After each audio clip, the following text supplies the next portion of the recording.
Hi friends, this is Ravi విడే. మధ్య వయస్సు వచ్చాక కొంతమంది మగవాళ్ళలో ఎస్పెషల్లీ వాళ్ళకి డయాబెటీస్ ఉన్నా లేకపోతే బాడీలో ఈస్ట్ ఓవగదవుతున్నా వీళ్ళల్లో ఎరెక్టైల్ డిస్ఫంక్షన్ వస్తుంటుంది.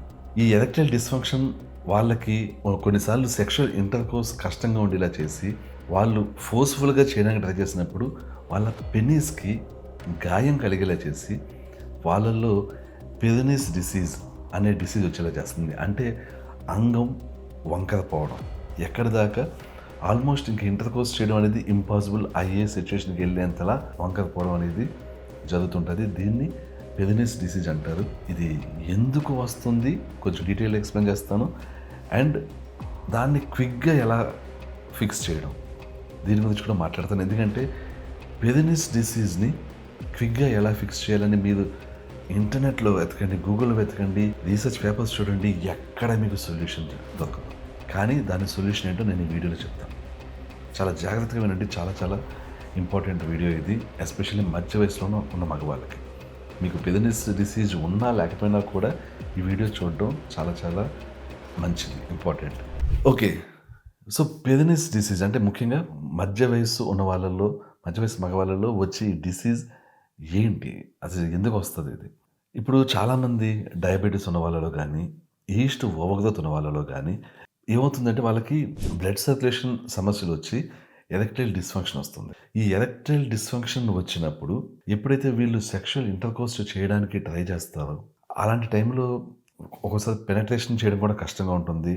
పూర్తిగా గట్టిపడని ఈ పెనిస్ దాన్ని బలవంతంగా ఇన్సర్ట్ చేయడానికి ట్రై చేయడం, ఆ టైంలో దాని మీద ప్రెషర్ పడడం, ఒక్కొక్కసారి ఫోర్స్ఫుల్ స్ట్రోక్స్ ఇవ్వడానికి ట్రై చేసినప్పుడు అది పూర్తిగా గట్టి పడకపోవడం వల్ల దాని లోపల మైక్రో లెవెల్లో ఇంజరీ జరుగుతూ ఉంటుంది.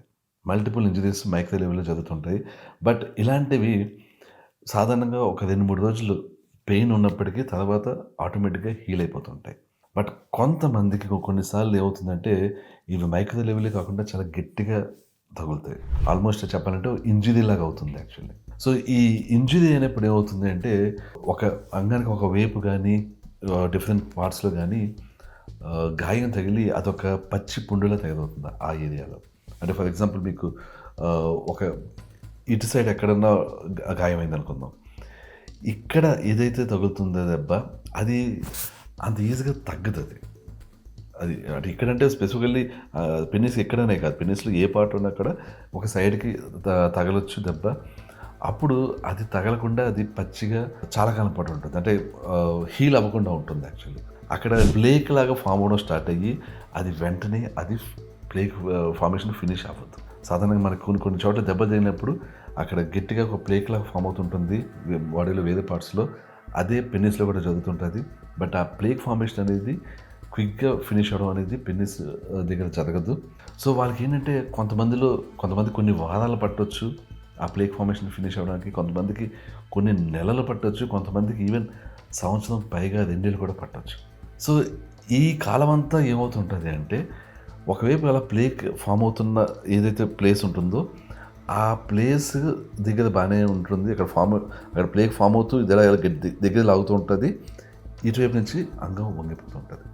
సో ఒకవైపు ఇలాగ దగ్గర లాగడం, ఇంకోవైపు నుంచి ఇలాగ వంగిపోవడం, అలాగా ఎక్కడి దాకా వంగిపోతుంది అంటే ఇంకా ఆల్మోస్ట్ ఇంటర్కోర్స్ చేయడం కూడా కష్టం అన్నంత స్థాయికి కూడా కొంతమందిలో వంగిపోతుంటుంది. కొంతమందిలో అంతలా వంగదు, కానీ స్టిల్ అంతకుముందు స్ట్రైట్గా ఉండేది కాస్త చాలా వరకు వంగి ఒక రకమైన ఆత్మన్యూనత భావం, ఒక రకమైన డిప్రెషన్ కలిగిస్తుంటుంది కొంతమంది మగవాళ్ళని. సో ఇది జరుగుతుంటుంది. ఇప్పుడు ఓకే, దెబ్బ తగిలిందని వెంటనే తెలుసుకున్నాం, ఇమీడియట్లీ దీన్ని ఆపేయచ్చా, దాని వంకర అవ్వకుండా దీన్ని ఆపేయచ్చా?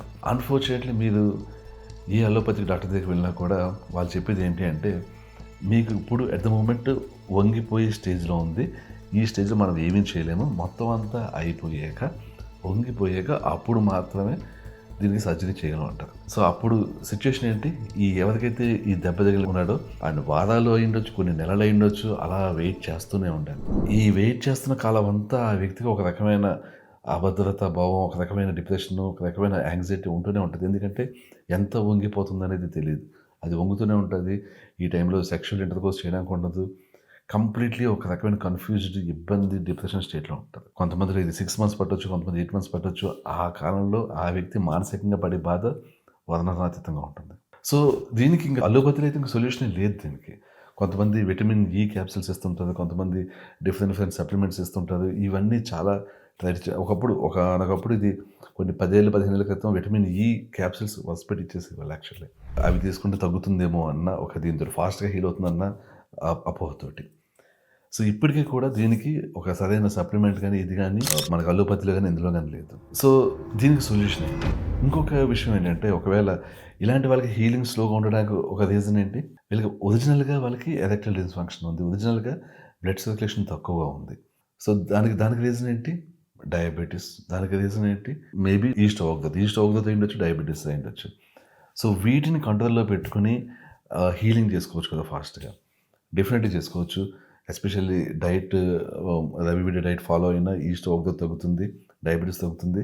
అప్పుడు కూడా దీన్ని కంట్రోల్‌లో పెట్టుకోవచ్చు. హీలింగ్ త్వరగా చేసుకోవచ్చు. బట్ స్టిల్ ఈ డైట్‌లో ఉన్నా కూడా ఇది టైం తీసుకుంటుంది యాక్చువల్లీ. ఈ డైట్ కూడా డయాబెటిస్‌ని రివర్స్ చేయడానికి గానీ, ఈస్ట్ ఓవర్ కంట్రోల్‌లో పెట్టడానికి గానీ ఇట్ టేక్స్ టైమ్. ఇది ఒక 3 నెలల టైం అన్నా తీసుకుంటుంది. ఈ లోపులో ఏదైతే ఈ డ్యామేజ్ ఉంది, ఇది వంకర అవుతుందో, ఆ వంకర అవుతూనే ఉంటుంది. సో, ఇది కూడా కంప్లీట్‌లీ ఐడియల్ సిట్యుయేషన్ కాదు. మరి ఐడియల్ సొల్యూషన్ ఏంటి? ఇప్పుడు నేను చెప్తాను మీకు ఏదైతే మీకు పెన్నీస్‌కి గాయం తగులుతుందో అది హీల్ అవ్వడానికి, అంగం వంకర పోకుండా పెనిస్ డిసీజ్ మీకు రాకుండా ఉండాలి, ఫాస్ట్‌గా హీల్ అవ్వాలంటే ఇప్పుడు నేను చెప్పే సొల్యూషన్ ఏదైతే ఉందో అది మీకు ఎక్కడా కనిపించదు. బట్ ఇది చాలా ఎఫెక్టివ్‌గా పనిచేస్తుంది. ఈ సొల్యూషన్‌ని నిజంగా మెయిన్ స్ట్రీమ్‌లోకి తీసుకురావాలి. డాక్టర్స్ దీన్ని ప్రిస్క్రైబ్ చేయాలి అంటే దీని మీద అనేక రీసెర్చ్‌లు నడిచి, అనేక సంవత్సరాలు టైమ్ స్పెండ్ చేసి, అనేక అప్రూవల్స్ వచ్చాక ఇదంతా జరగడానికి ఒక 25 ఇయర్స్ జరుగుతుంది. ఈ 25 ఇయర్స్‌లో అనేక మంది ఈ మిడిల్ ఏజ్‌లో ఉన్న వాళ్ళు సొల్యూషన్ లేక అలాగా బాధపడుతూనే ఉంటారు. ఎందుకంటే సొల్యూషన్ లేదు దీనికి అట్ ద మొమెంట్. ఒక సొల్యూషన్ ఉంది. దానికి ఒక ఆల్టర్‌నేటివ్ సొల్యూషన్ కోసం ఈ ఎక్స్‌పెరిమెంట్‌లన్నీ నడుస్తున్నాయంటే కాదు. అసలు సొల్యూషనే లేదు అలోపతిలో. ఇంతకీ సొల్యూషన్ ఏంటి? బేసికల్లీ దీనికి క్విక్ సొల్యూషన్ ఏంటి అంటే MK677 అనే ఒక పెప్టైడ్. ఈ పెప్టైడ్‌ని రైట్ డోసేజ్‌లో ఈ రైట్ డోసేజ్ ఏంటనేది నేను ఈ వీడియోలో చెప్పదలుచుకోలేదు. ఎందుకంటే ఎవరికి వాళ్ళు ఓన్‌గా దీన్ని తీసుకుంటారు. సో, రైట్ డోసేజ్‌లో దీన్ని ఇస్తూ ఈ తీసుకుంటున్నప్పుడు జాగ్రత్తగా MK677కి సంబంధించిన సైడ్ ఎఫెక్ట్స్ రాకుండా ఉండాలి అంటే నా డైట్ ఏదైతే నేను రవివిడి డైట్ మీకు చెప్తానో ఆ డైట్ చేస్తూ అప్పుడు MK677 తీసుకుంటే అప్పుడు ఏమవుతుంది అంటే హీలింగ్ అనేది చాలా స్పీడ్‌గా ఉంటుంది. వితిన్ ఫ్యూ వీక్స్‌లో ఏదైతే few months, few years time పడుతుందో వితిన్ ఫ్యూ వీక్స్ అది కొంతమందికి యాస్ సూన్ యాస్ వితిన్ డేస్‌లో కూడా అయిపోతుంది. కొంతమందికి 5 డేస్‌లో అయిపోవచ్చు. కొంతమందికి 1-2 వీక్స్‌లో అయిపోవచ్చు. బట్ చాలా స్పీడ్‌గా ఈ గాయం ఏదైతే ఉందో అది మానిపోతుంది. సో, ఆబ్వియస్‌లీ గాయం ఎప్పుడైతే మానిపోతుందో అంగం వంకర అవ్వడం అనేది అక్కడితో ఆగిపోతుంది. సో, MK677 ఎలా పనిచేస్తుంది? MK677 అనేది అదొక హంగర్ హార్మోన్, ఆకలి హార్మోన్ అనమాట. ఈ హార్మోన్ తీసుకున్నప్పుడు ఇదేం చేస్తుంది? ఇది మీ ఓన్ గ్రోత్ హార్మోన్ బాగా రిలీజ్ అయ్యేలా చేస్తుంది. సో, అప్పుడు ఏమవుతుందంటే మీకు గ్రోత్ హార్మోన్ అనేది పల్సెస్ కింద రిలీజ్ అవుతుంటది. ఒక రోజులో 8 సార్లు, 10 సార్లు రిలీజ్ అవుతుంటది. సో, ఆ నంబర్ ఆఫ్ టైమ్స్ రిలీజ్ అవ్వడాన్ని అది పెంచుతుంది. అలాగే ఈచ్ టైమ్ రిలీజ్ అయ్యే గ్రోత్ హార్మోన్ అమౌంట్ కూడా పెంచుతుంది. ఇవి పెంచినప్పుడు ఏమవుతుందంటే ఈ గ్రోత్ హార్మోన్ బాడీలో చాలా రిపేర్స్ చేస్తుంటది. గ్రోత్ హార్మోన్ అనేది వీళ్ళలో తగ్గిపోయి ఉంటది పాటికి. ఎందుకంటే ఆల్రెడీ వీళ్ళు మిడిల్ ఏజ్డ్, ఆల్రెడీ వీళ్ళకి డయాబెటిస్ ఉంది, లేకపోతే ఆల్రెడీ వీళ్ళకి ఈస్ట్ అవుతుంది. ఇలాంటి వాళ్ళలో గ్రోత్ హార్మోన్ చాలా తక్కువ ఉంటుంది. వీళ్ళు గ్రోత్ హార్మోన్ తీసుకున్నప్పుడు అది అప్పుడు దాకా ఏదైతే వీళ్ళ ఎముకలన్నీ కొంచెం డిటోరియేట్ అయినాయో, కొంచెం వాటి డెన్సిటీ తగ్గిందో ఆ ఎముకలను బలంగా చేయడం, మజిల్స్‌ని బలంగా చేయడం, అట్ ద సేమ్ టైమ్ పెన్నిస్‌ని కూడా హీల్ చేయడం జరుగుతుంది. పెన్నిస్ కూడా బలంగా చేయడం జరుగుతుంది. సో, ఏదైతే ఇంజ్యూరీ అయిందో పెన్నిస్‌కి అది ఈ MK677 తీసుకున్నప్పుడు చాలా ఫాస్ట్‌గా హీల్ అవుతుంది. సో, చాలా ఫాస్ట్‌గా హీల్ అయ్యి ఇమ్మీడియేట్లీ అది నార్మల్ అయిపోతుంది. అందువల్ల ఏంటంటే ఏదైతే వంకర అవ్వడం అనేది ఉంటుందో అది అక్కడితో ఆగిపోతుంది. ఇది the best solution for penis disease. So, unfortunately ఇది మెయిన్ స్ట్రీమ్‌లో లేదు. అండ్ నేను కూడా ఇది చెప్తుంది మీకు ఇన్ఫర్మేషన్ పర్పస్ కోసమే. ఇది సొంతంగా మిమ్మల్ని ప్రయత్నించమని కాదు. ఇది సొల్యూషన్. ఈ సొల్యూషన్ మీద డెఫినెట్‌లీ చాలా చాలా ఎక్స్పెరిమెంట్లు జరగాలి.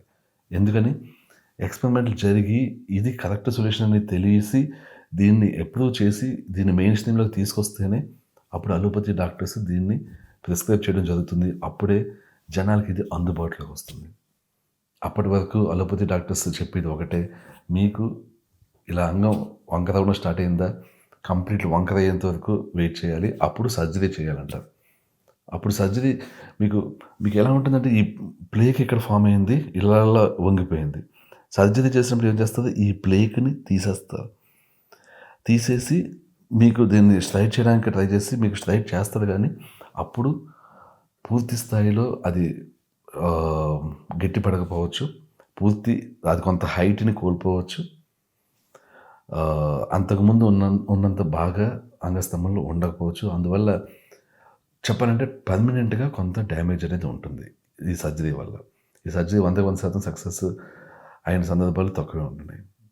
డెఫినెట్‌లీ సర్జరీ అనేది ఇంటర్‌కోర్స్ చేయలేనంత విధంగా అంగం వంగిపోయినప్పుడు సర్జరీ అనేది ఆప్షన్ ఉంటుంది. But at the same time surgery వల్ల చాలా రిస్కులు ఉంటాయి. అండ్ 100% రిజల్ట్స్ రాకపోవచ్చు. అలాంటప్పుడు అంత వంగిపోయేంత వరకు అలా వదిలేయకుండా ఇలాంటి సొల్యూషన్స్ మీద త్వరగా రీసెర్చ్ జరగాలి. రీసెర్చ్ జరిగినప్పుడే ఇలాంటి సొల్యూషన్స్ జనాలకి అందుబాటులో వస్తాయి. సో, అదండి సంగతి. సో, ఇది నా కొత్త ఛానల్. నా పాత ఛానల్ హ్యాక్ అయింది. ఆ విషయం మీకు తెలుసు. సో, ఈ ఛానల్‌కి సబ్స్క్రైబ్ చేసుకోండి. అలాగే మీకు తెలిసిన వాళ్ళకి రిఫర్ చేయండి. Thank you so much. I will catch you soon. By.